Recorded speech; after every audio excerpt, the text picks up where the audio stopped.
Hey, what is up, guys? Tyler here with Secure Team. Well, something major has just occurred and is still occurring underneath Yellowstone National Park. Now, before we get into this, I just want to reiterate here that this is not a fear-mongering video. I'm not a fearmonger. However, when I learned of this information, and it's in the mainstream news, and the fact that we just did the interview with Mr. Paulides about all of the strange things happening in our national parks, I wanted to get your guys' take on it and whether there's something deeper going on here. So if you haven't heard the news, over the past week, there has been a major swarm of earthquakes in Yellowstone. In fact, in just a 24-hour period, there were 72 earthquakes in a small localized area. And at this time, researchers are monitoring the volatile zone and have no idea when the current earthquake swarm is going to end. Now, while most of the earthquakes were smaller, there were a few towards the end that started spiking up to magnitudes of around 5.0, which is getting up there. And for any of you who haven't read up on Yellowstone, well, in a nutshell, there is a massive supervolcano underneath it that is long overdue for an eruption that, by the way, is capable of wiping out the vast amount of human, animal, and plant life in the continental United States. And experts are legitimately worried about when this eruption is going to occur. And so scientists currently believe that there's a, quote, 10% chance that a supervolcanic Category 7 eruption could take place in this century, which was even pointed out by theoretical physicist Michio Kaku, who recently stated that the danger we are now facing with the caldera is that it's long overdue for an eruption, which would, quote, rip the guts out of the USA. And we've also found out that the pocket of lava located under the park has turned out to be twice as big as scientists originally thought. And so most scientists today concur that the last eruption of the caldera took place some 640,000 years ago. And the United States is currently under contract with at least 4 countries, all of which have agreed to house displaced U.S. citizens in the unfortunate event that the Yellowstone supervolcano were to erupt.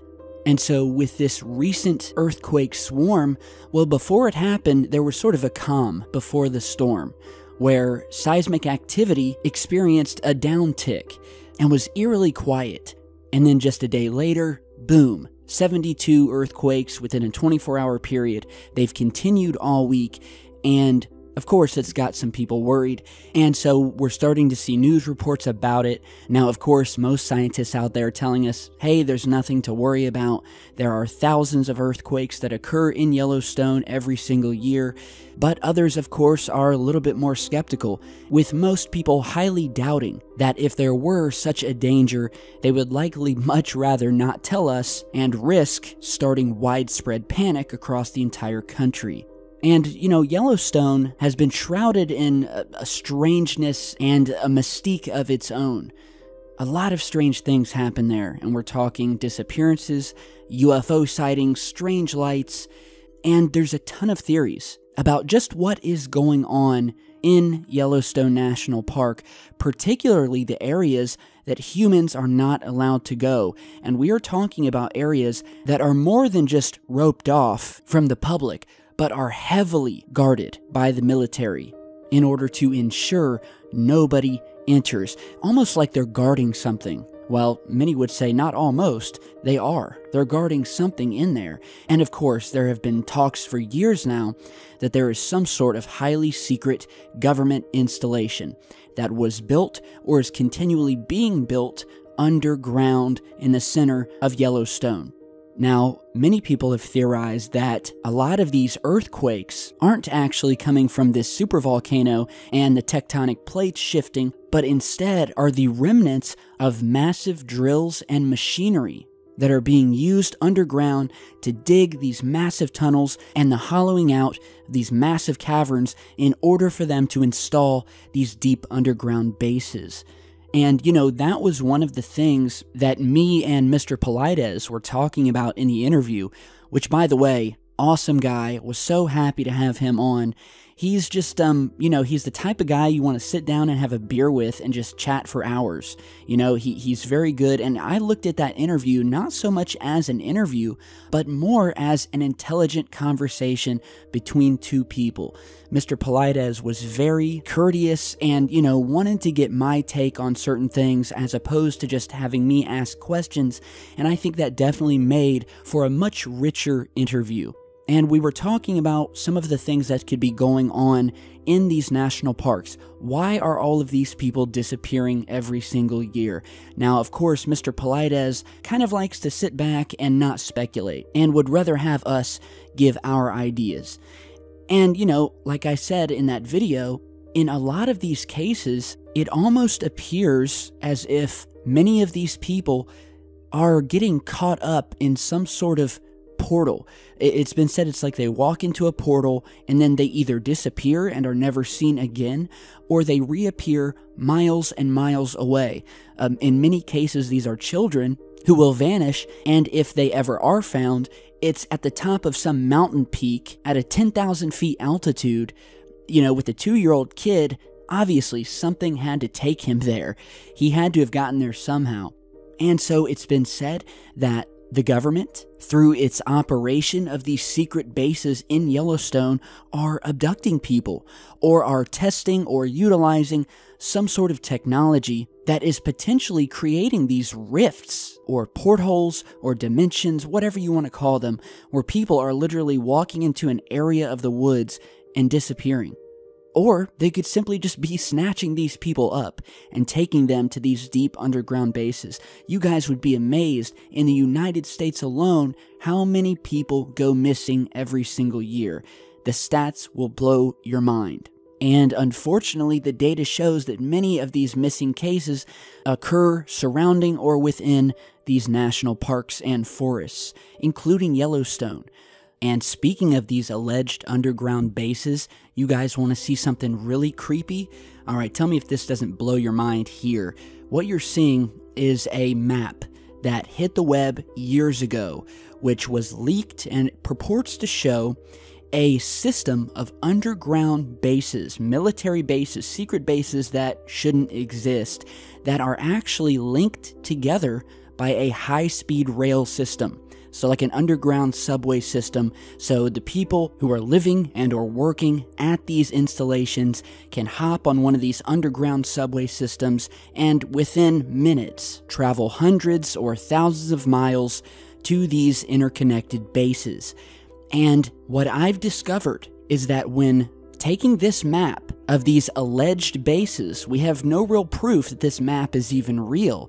However, when you place it directly over top of this map, which comes directly from Mr. Polides and shows where these localized clusters of disappearances that have occurred in these different national parks, you find something very scary, in my opinion, which you're seeing here as I fade this map of these purported underground bases in and out, overlaid on top of this map by Mr. Polides of these disappearances. We see that these localized clusters match up almost perfectly with the large majority of these bases on this map.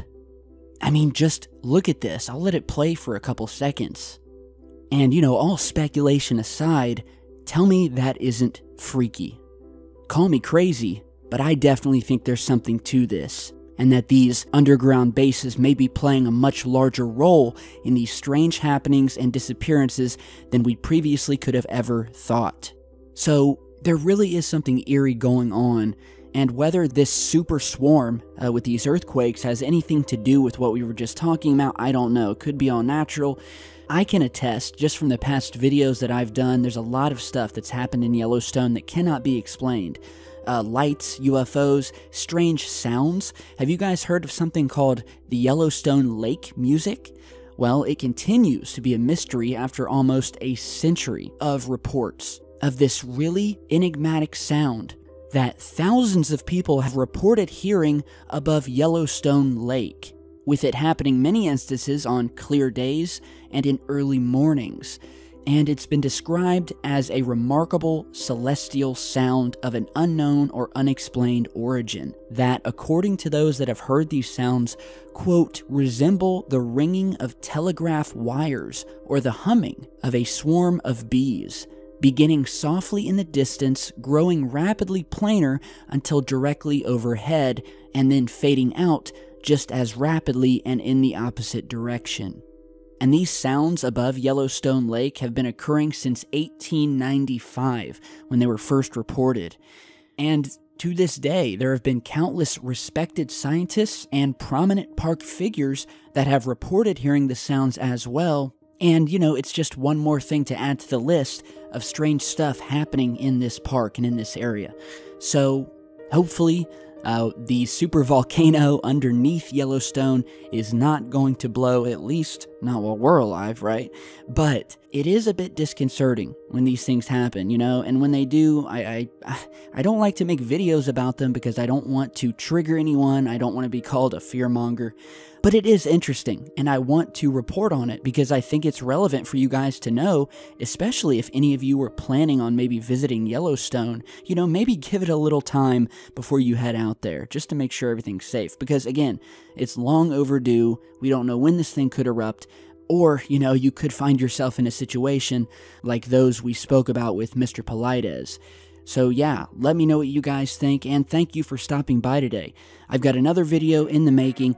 I hope all of you had a happy Father's Day. To all the dads and fathers out there, taking care of their families and being the best people they can be. Keep doing what you're doing, lead by example, and raise those kids right. All right, so thanks guys, and I'll see you back in just a bit.